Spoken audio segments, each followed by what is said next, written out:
Good afternoon, class. My name is jdarbonn. I'm recording this on February 23rd, 2018. It is for ISA4200 with Andrew Green in the spring semester of 2018. My presentation will cover IMAP and DNS. We'll start off with a brief overview. We'll be discussing IMAP, both an overview, its origin, and hardening techniques, as well as the same for the DNS. So with IMAP, we'll talk about its origin. IMAP also stands for Internet Message Access Protocol. It is an application layer protocol that regulates and manages email boxes and allows them to be managed by multiple clients. It was created in 1986 and it started off as a remote mailbox protocol and eventually evolved into what it is today. IMAP by itself uses port 143, but IMAPS or IMAP over SSL uses port 993. IMAP went through a few iterations before it got to where it was today. It started off as IMAP in 1986. IMAP 2 debuted in 88, and IMAP 3 came out in 1993.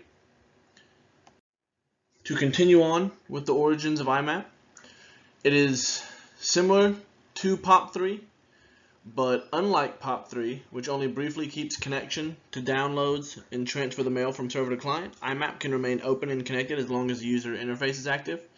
So what this means is you don't just download the email and then the client connection is closed.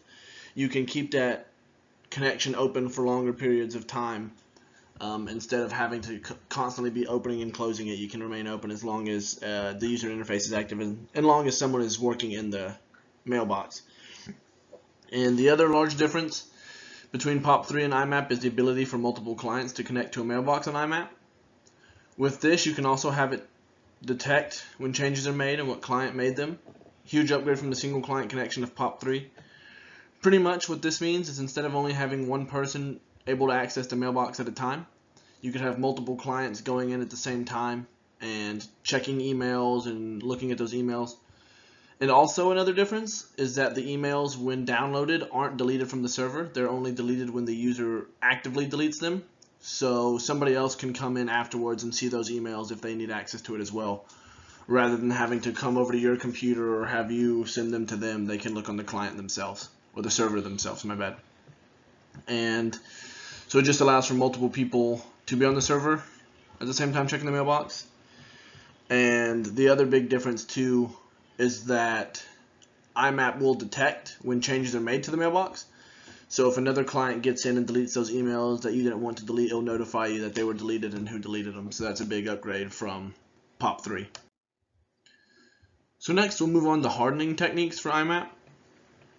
And what you'll want to do is manage active accounts and disable inactive accounts. The reason for doing this is by limiting the amount of disabled or inactive accounts, or by limiting how many inactive accounts have access to the mailbox. You are limiting how many routes hackers have to get into that mailbox and get that information from it.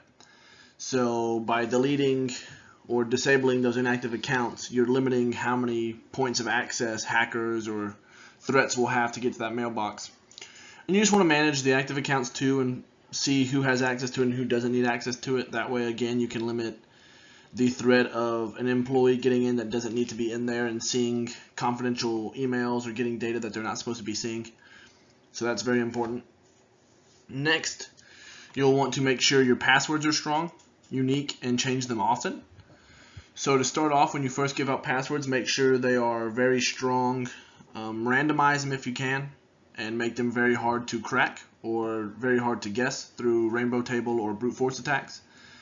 You want to also make sure they're unique and that you change them often. You don't want people having the same password for too long. So by taking passwords and switching them out very often, it remains difficult to gain access to that client account to get into that mailbox. So keeping unique and strong passwords and changing them often is very important. You'll also want to update often and regularly. These updates often include patches and quick fixes and hot fixes, and will fix bugs and security issues.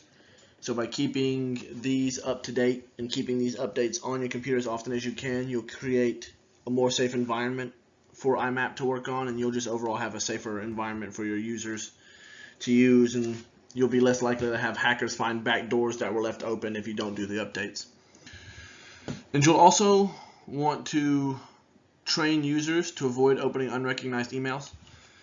Although they have spam filters you can use, you want to inform your employees who use the clients and connect to the servers that they need to be vigilant when they're opening emails, and make sure that they're not opening emails from sources they don't recognize or sources that have been blocked by spam, or they don't open their spam files.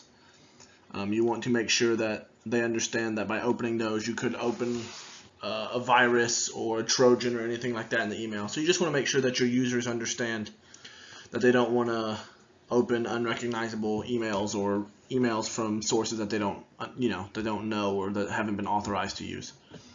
And then spam filters, you just want to make sure you have those installed so people won't have to worry about those emails being opened. They'll go straight to spam if they're not recognized. So those are the techniques for hardening IMAP. Next, we'll talk about the origin of DNS. And DNS stands for Domain Name System, and it is a way of taking host names and converting them into numerical addresses or IP addresses. It's been in use since 1985. And what this does is it names computers, services, and other resources on both devices connected to the internet or private networks.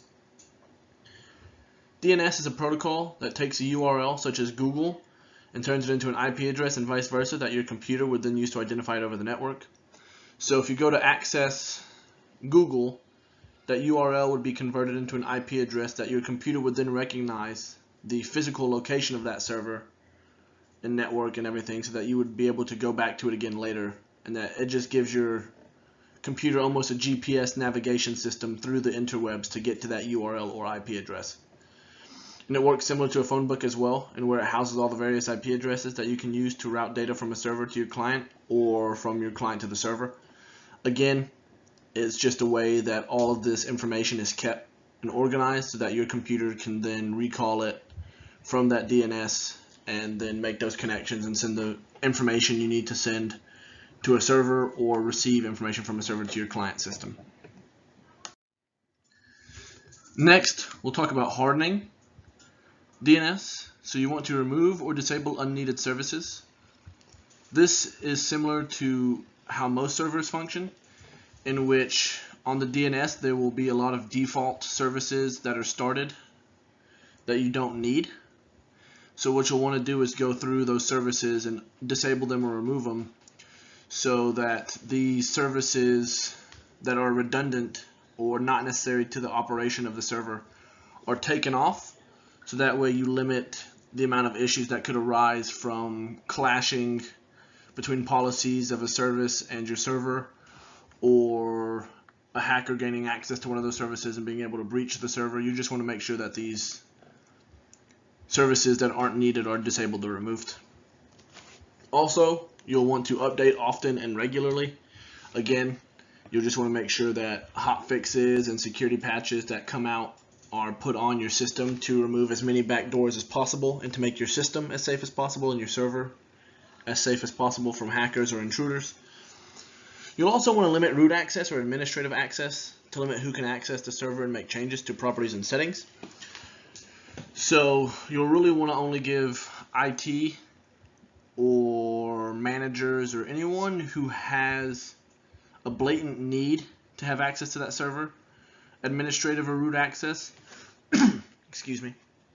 And outside of that, you'll want to make sure that any other user accounts on there do not have that access, so that properties and settings and rules put in place cannot be tampered with or tinkered with by somebody who either has harmful intent or doesn't really understand what they're doing.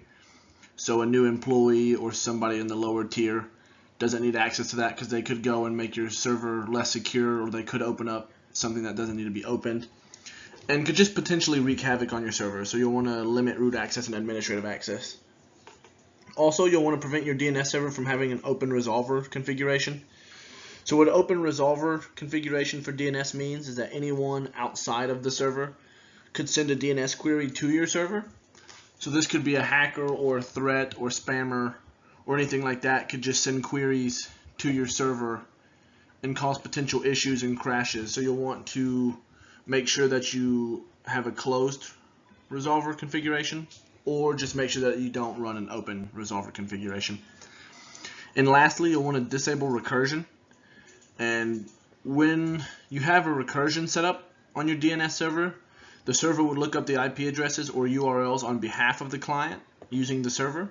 So instead of you seeking those connections, the server would just go out and start requesting those URLs and IP addresses on its own, which could have your server go and get harmful IP addresses or the IP addresses or URLs of breached or unsafe URLs or IPs. So you'll want to make sure you disable recursion. And that will be it for hardening the DNS. And lastly, we have our works cited, and I hope you enjoyed the presentation and have an excellent day.